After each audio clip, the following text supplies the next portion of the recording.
Hola, somos Amaya y Santi, coordinadores del equipo Cafarel. Hoy comienza la quinta tanda de charlas sobre la vida y obra del padre Cafarel. Hoy tenemos esta primera charla, la imparte el padre Paul Dominique Markovits. El padre Markovits ha sido el postulador en la fase diocesana de la causa de canonización del padre Cafarel, por lo cual conoce profundamente la figura y la obra del padre Cafarel. Esta primera charla se trata sobre el pensamiento del padre Cafarel y la impartió dentro de las actividades de la tercera peregrinación a los lugares del padre Cafarel que tuvo lugar en julio de 2025. Esperamos que os resulte interesante. Un saludo.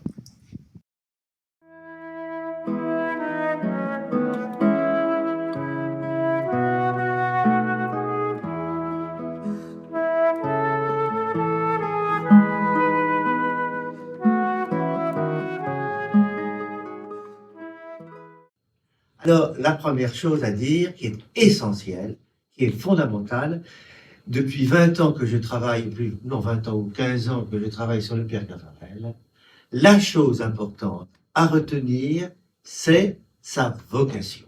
Je vais lire le texte. C'était en mars 1923. J'avais 20 ans. En un instant, Jésus devint quelqu'un pour moi. Oh, rien d'extraordinaire. Mais j'ai su que j'étais aimé et que j'aimais. Entre lui et moi, c'était pour la vie. Tout était joué. J'ai écrit tout le texte envoyé à Rome sur le Père Cafarel, ce qu'on appelle la position. Tout tourne autour de ces 4 phrases. Pourquoi ? Parce que la première chose, c'est le Seigneur qui s'est présenté à lui. Jésus devint quelqu'un pour moi. C'est donc le Seigneur qui l'a, comme tous les prophètes, comme ça nous vient, tout ce qu'il a vécu vient de lui. Mais d'abord, cela vient du Seigneur qui l'a appelé. Sur la tombe du Père Cafarel, il est écrit « Viens et suis-moi ». C'est donc le Seigneur qui a l'initiative. Donc, ce n'est pas une idée qui lui a pris de fonder les équipes Notre-Dame, ou faire ceci, ou faire cela. C'est le Seigneur qui s'est, si je puis dire, imposé à lui. Pour la naissance des équipes Notre-Dame, ce n'est pas une idée qu'il a eue, c'est des jeunes couples qui sont venus lui demander, qui lui ont demandé de les aider dans leur amour. Et le Père Cafarel a répondu. Donc, il est toujours, et c'est ça qu'il faut comprendre, il est toujours en second par rapport à quelqu'un d'autre qui lui demande, et la première personne qui lui demande quelque chose, c'est le Christ. Le Seigneur, donc, se présente à lui, il a 20 ans. Il a toujours dit il ne pensait pas du tout, enfin, on lui avait dit un prêtre lui avait dit qu'il pouvait peut-être devenir religieux, prêtre, mais il ne voulait pas, car il avait tellement besoin d'amour, d'être aimé, qu'il préférait se marier. Donc, à 20 ans, il désire se marier, être aimé, et c'est ça son désir. Et comment Jésus lui parle-t-il ? Donc, on va reprendre le texte que vous avez lu. J'avais 20 ans, en un instant, Jésus devint quelqu'un pour moi. Si on peut transposer, c'est le coup de foudre. L'expérience du Père Cafarel, c'est d'être complètement séduit par Jésus qui lui parle, qui est là. Et il continue, rien d'extraordinaire. C'est-à-dire que Jésus ne lui est pas apparu, une présence qui est là, rien d'extraordinaire. Et alors, qu'est-ce qu'il dit ? J'ai su que j'étais aimé et que j'aimais. Donc, c'est l'expérience que Jésus vient à lui, qui a l'initiative à son égard. J'ai su que j'étais aimé et que j'aimais. Je pense que peut-être, probablement même, vous avez cette expérience. Lorsque, avant le mariage, pendant le mariage, et j'espère encore maintenant, j'ai su que j'étais aimé et que j'aimais et que c'est toujours votre cas. Donc, Jésus lui parle le langage de l'amour. entre lui et moi, c'était pour la vie. Tout était joué. Hier, j'ai retrouvé un jeune homme qui s'est marié, j'ai fait le mariage, il dit c'est pour la vie. Pour dire que lorsque le Seigneur appelle quelqu'un, il lui parle le langage qui convient et qui va marquer toute sa vie. Et il dira, lorsqu'il rencontrera les premiers équipiers, enfin les premiers couples qui viennent, il dit, mais je n'ai pas l'expérience du mariage, mais je sais ce que c'est qu'aimer. Et vers la fin de sa vie, il dira, l'amour, c'est ma respiration. C'est ça. C'est ma substance, merci. Et pour lui, la mission qui lui est donnée, c'est de manifester l'amour de Dieu. Hein, c'est un texte qui est, je n'ai pas ici, mais qui est cité par Jean Allemand. Hein. C'est parce que au mois de mars 1923, il y a exactement 50 ans, un jour, j'ai pris conscience de l'existence du Christ, de la vie du Christ, de l'amour du Christ, de la relation d'amour entre le Christ et l'homme, en quoi consiste la vie chrétienne. Et après, il dit, cela a été pour moi, donc mars 1923, cela a été pour moi la ligne de partage des eaux. Il y a un avant, il y a un après. Cela m'a marqué, et depuis ce jour, je n'ai qu'un désir, moi-même entrer plus avant dans cette intimité avec le Christ. Et cet autre désir, d'amener les autres à cela, parce que cela a été capital dans ma vie, cela m'a donné la joie de vivre, la grâce de vivre, l'élan de vivre. Ce qui veut dire que, aussi bien, je ne peux pas ne pas souhaiter pour les autres cette rencontre avec le Christ vivant, cette découverte que Dieu est amour. Donc, ça veut dire qu'en mars 1923, il y a la révélation de l'amour du Christ pour lui, et en même temps, il y a la demande d'être apôtre de l'amour. Il veut cette expérience, il veut que les autres puissent la voir. Parce que toute vocation est aussi une mission. Et donc ça donne l'équilibre et une description de toute la vie du Père Caffarel. L'essentiel est absolument là. Cette découverte que Dieu est amour, voilà ce qu'il veut pour les autres. Ça, c'est fondamental. Et toute la vie du Père Caffarel est là. C'est du moins la clé de lecture de ça. Alors, il y a des citations que je vais vous donner et qui tournent autour de cet amour de Jésus pour lui qu'il découvre. Le Christ connaît chaque homme, appelle chacun par son nom. Ce qui est le cas du Seigneur pour le Père Caffarel, et qui parle le langage qui convient. Comme l'ange Gabriel parle à la Vierge Marie, c'est clair, elle comprend le langage de Dieu. Il aime beaucoup citer Claudel. Dans le Soulier de satin, et il y a cette phrase qui est très parlante, il n'y a qu'une seule chose nécessaire, c'est quelqu'un qui vous demande tout, et à qui on est capable de donner tout. Et ça, c'est l'expérience du mariage, et c'est clair, mais c'est l'expérience du Père Caffarel, et l'expérience aussi, on pourrait dire, de tout prêtre. Il fait que le Seigneur lui demande tout, et il dit, le Seigneur lui donne ce qu'il faut pour être capable de répondre. Alors, encore une belle citation du Père Caffarel, c'est ce quelqu'un, le Christ, ce quelqu'un qui demande tout. Le chrétien l'a trouvé, impact et concret, imprescriptible. Le chrétien se sait et se veut lié, il a misé, il a joué sa vie. Il connaît son partenaire, le Christ. Il sait à qui il a donné sa foi et qu'il est délivré de lui-même. Il est bon désormais de servir la cause d'un autre Dieu et non plus ses propres intérêts. Encore une citation à la fin du Père Caffarel, le lien entre la connaissance et l'amour. Les saints vont loin en amour, Parce que d'abord, ils vont loin en connaissance. Ils ont pour le Christ ces intérêts passionnés que les amoureux se portent l'un à l'autre. Ils sont curieux de lui, à travers ses paroles, j'allais dire ses inflexions de voix, ses gestes tels que l'Évangile nous les rapporte. Ils devinent, son âme. Ils le cherchent aussi dans la prière, longuement, patiemment, et dans toute leur vie. Sans doute ne sont-ils des saints que pour avoir été constamment à l'écoute. C'est pour ça, là, ces gestes tels que l'Évangile nous les rapporte, il avait toujours une petite Bible dans sa poche. Quelquefois, il ouvrait la Bible au feu rouge quand il conduisait la voiture. Voilà. Et il notait tout ça. Il n'arrêtait pas de méditer, de rediter, etc. Et ce qui fait que quand il dit les inflexions de sa voix, et c'est ça. Et continuellement, il vivait dans l'Évangile.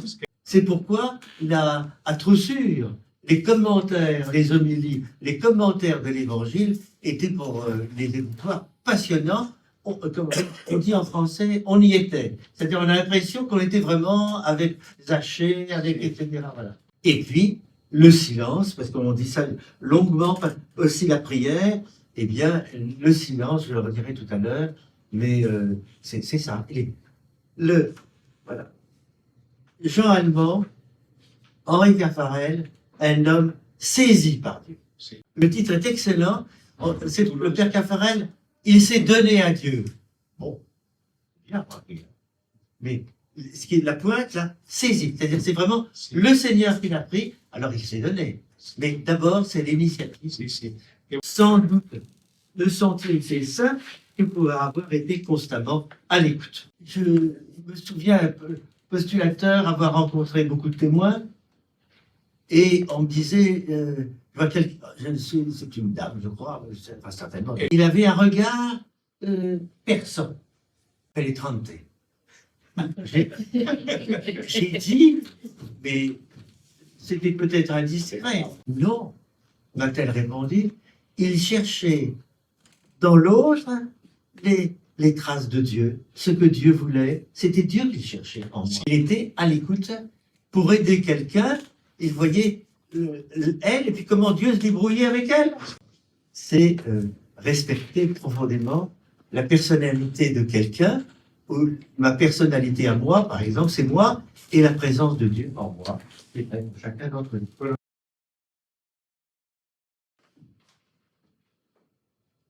Il y a un chant en France, un chant, un cantique, je crois qu'il vient de Sainte Thérèse de l'Enfant Jésus. Aimer, c'est tout donner, et se donner soi-même, etc. Mais, lui, corriger le texte. Aimer, c'est respirer. Inspirer, expirer.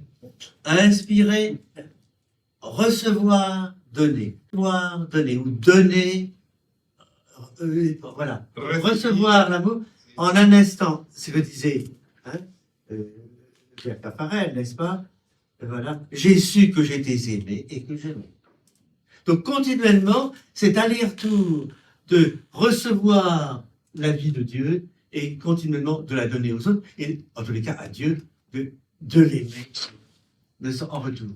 Aimer, c'est respirer, inspirer, expirer, donner, recevoir. L'amour s'asphyxie quand ce rythme n'est pas respecté. Et dans la prière, dans l'amour conjugal, c'est ainsi, mais aussi dans la relation avec Dieu, il faut aussi recevoir ce que le Seigneur nous donne et retourner. Nous sommes des enfants, nous sommes des frères pour le Christ, nous sommes des enfants du Père, eh bien, il doit y avoir continuellement cette relation entre Dieu et nous. Quel est le meilleur exemple de cette relation de donner, recevoir, la Trinité? Le Père, il est Père, il donne la vie. Le Fils reçoit la vie et il est Fils, il fait tout retourner au Père. Et la communion de l'Esprit Saint, c'est-à-dire dans l'amour de l'Esprit Saint. Il y a continuellement cette circulation d'amour, donner, recevoir, continuellement cette circulation de l'amour. Donc, donner, c'est aussi la loi du mariage, à savoir, et donner, recevoir. Et ça montre bien que le mariage l'homme a été créé à image et ressemblance de Dieu, homme et femme, il les créa. Il y a un texte que je ne mets pas là, du père Caffarel, où sur le mariage, vous connaissez, tu es le plus bel exploit, j'ai créé les animaux, etc. Mais j'ai enfin trouvé ma ressemblance dans l'homme et la femme. Voilà. Et donc il y a entre vous, entre vous, cette circulation d'amour au plus profond de nous-mêmes. C'est là que la prière, la relation à Dieu est fondamentale. Il y a quelque chose, au fur et à mesure des années, une circulation d'amour dans les profondeurs de l'un et de l'autre. J'ai reçu hier un jeune homme que j'ai marié avec une jeune fille. Ils attendent leur premier enfant. Et ce qui n'est pas très original, c'est qu'il y avait des difficultés. Et il y a une crise. Ils sont ensemble. Mais ils sont en train de découvrir qu'il faut apprendre à s'aimer. Il est sûr aussi que la présence de Dieu, et d'ailleurs c'est ça qu'il dit, la présence de Dieu me fait traverser les choses. Dans le sacrement de mariage, la vie d'amour de Dieu, j'ai su que Dieu, que j'étais aimé, que j'aimais, la présence d'amour de Dieu, c'est ça qui construit aussi toutes nos facultés humaines pour faire ce qu'est le mariage. Voilà. Et il y a un livre, je crois qu'il a été de nouveau publié en France, qui s'appelle « Amour, qui es-tu » Donc il y a des textes, des citations de Malraux, ou bien de Mauriac, Claudel, et le père Caffarel donne à la fin, en 10 lignes, un avis, une lumière sur le texte de Claudel. Et donc là, je voulais vous citer un texte qui est difficulté que l'on peut rencontrer et qui est très important. Aragon l'a bien vu.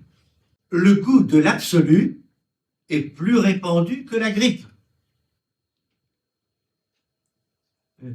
Il devrait dire plus, le goût de l'absolu n'est absent d'aucun être humain.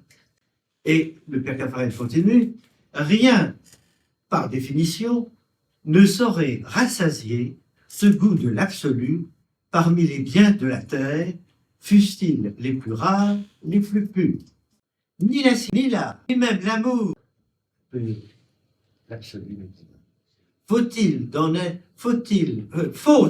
d'en être convaincu, les hommes, avides de cet absolu qui les fascine, se jettent sur tous les biens, et ces biens fatalement les déçoivent.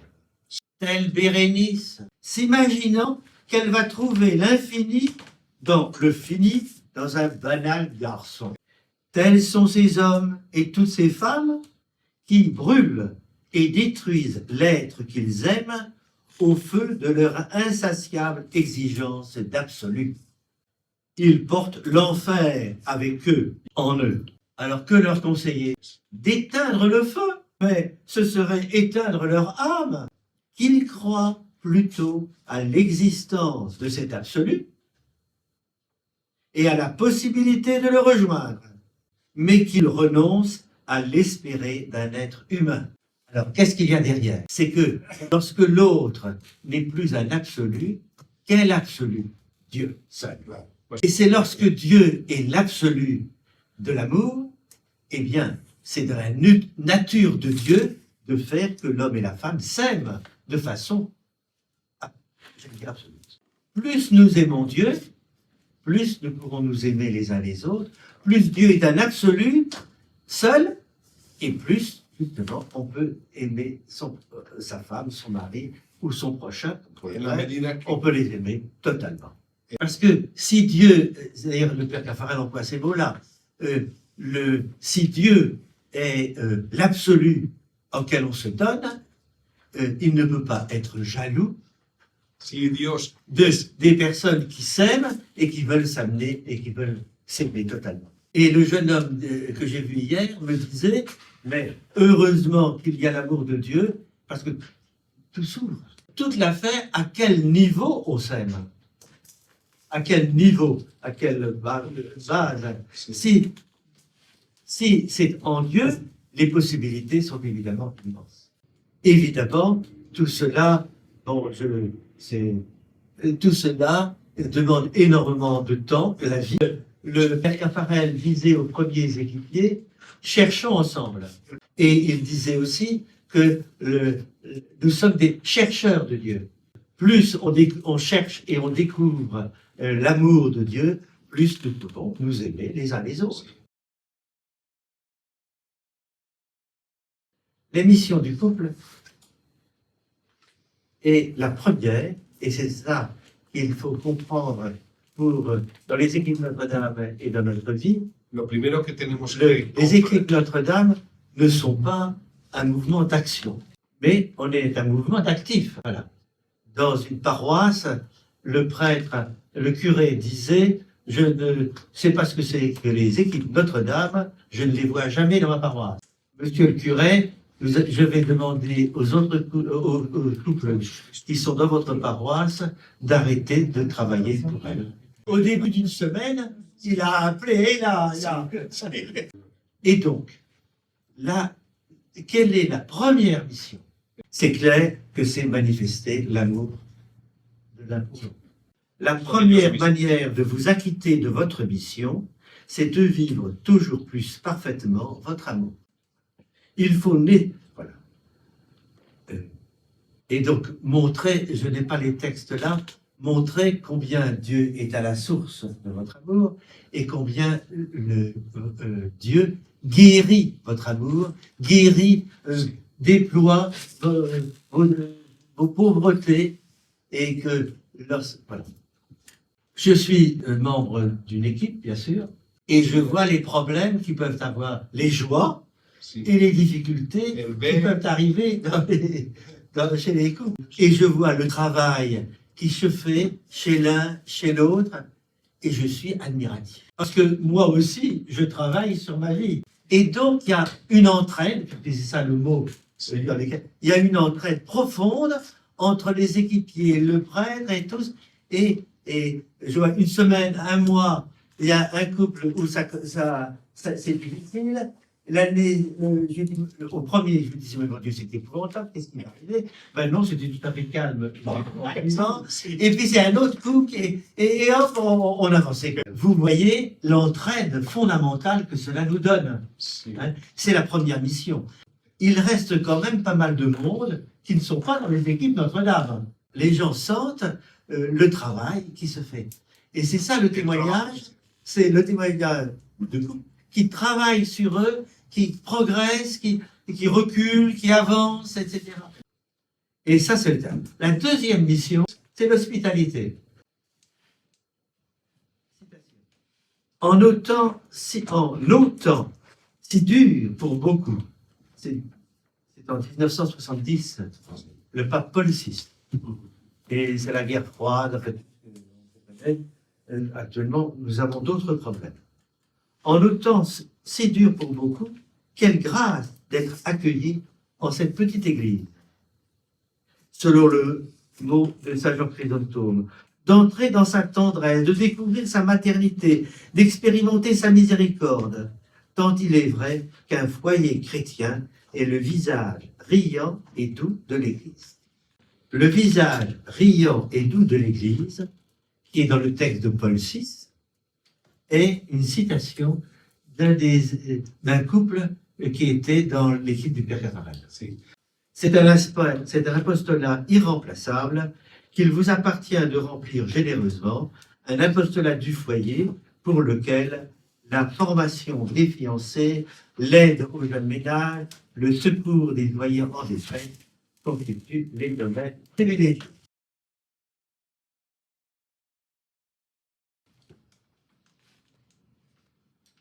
Vous êtes allé à Troussu hier, il y a, pas seulement les commerces de rêve qui sont venus de temps en temps, il y a 25 000 personnes qui sont venus apprendre à prier, à faire oraison, à coucher. Des évêques, des prêtres, des religieux, des enfants, toutes sortes de personnes singulières. Et il a publié des petits carnets qu'ils appellent cahiers sur l'oraison. Et ça lui a un immense retentissement. Là, quelle était la grande affaire? Il fallait faire l'expérience d'abord, évidemment, du silence devant Dieu. Être avec Dieu. Silence. Le mari était dans une pièce et la femme était dans une autre. Et le père Caffarel était obéi. Parce qu'aujourd'hui, séparer un couple, oh là là, c'est pas difficile. Aujourd'hui, demander pendant une retraite à un homme d'aller d'un côté et la femme de l'autre, je le comprends très bien, parce que la séparation là d'une semaine, c'est pour Dieu qui unit. Et cette expérience qui est bonne à faire aussi dans les réunions régionales ou nationales, faire l'expérience du silence pendant qu'on est en silence. Et si vous allez à l'église, tout simplement, vous êtes centré sur Dieu, mais c'est Dieu aussi qui est centré sur vous et qui vous unit. Et voilà.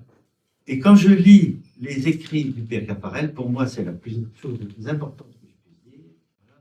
Eh bien, quand je lis le père Caffarel, immédiatement, je suis mis devant Dieu. Il m'introduit à Dieu immédiatement. Il y a peu de personnes. Il y a Newman, c'est ça aussi pour moi. Et puis voilà. Mais nous avons chacun les saints qui nous mettent devant Dieu. On peut avoir Thérèse de l'Enfant Jésus, d'autres personnes. Hein, et tout de suite, on est... Voilà, lui, on est devant Dieu. Alors, la prière, c'est cette relation personnelle avec Jésus-Christ. Et Jésus-Christ m'introduit dans cette relation personnelle avec le Père. Et l'Esprit Saint est le grand ouvrier de toute cette activité. Si je peux traduire le père Caffarel, quand vous savez, on prie au nom du Père et du Fils et du Saint-Esprit. Ce qui veut dire que immédiatement, nous sommes mis devant la Trinité de Dieu. Le Fils nous introduit au Père et l'Esprit Saint qui est le grand ouvrier. C'est-à-dire que vraiment, chacun, comme il est unique, de façon unique, simple, eh bien, on est introduit dans le mystère de Dieu. C'est pas une question de sensibilité, c'est une question de foi. C'est ainsi. Et que, je pense souvent, quand on sera au ciel, on découvrira tout ce que Dieu a fait pour nous, dont on se rendait pas compte. Alors, le père Caffarel continue, la prière, voilà, c'est une grande vérité à dire et à répéter. Les hommes ont faim et soif. Ils ont besoin de découvrir qu'ils sont aimés, parce que cet amour découvre en eux quelque chose d'aimable. Ne s'entendent-ils pas souvent dire qu'il n'y a rien d'aimable en eux, mais eux, incluso, ne s'aiment pas eux-mêmes? La grande découverte, c'est cela. Comme prêtre, c'est le refrain toujours. On s'aperçoit que les personnes découvrent, ils sont aimés de Dieu. C'est vraiment l'espérance de Caffarel, c'est celle-là. Et je ne suis pas différent des autres.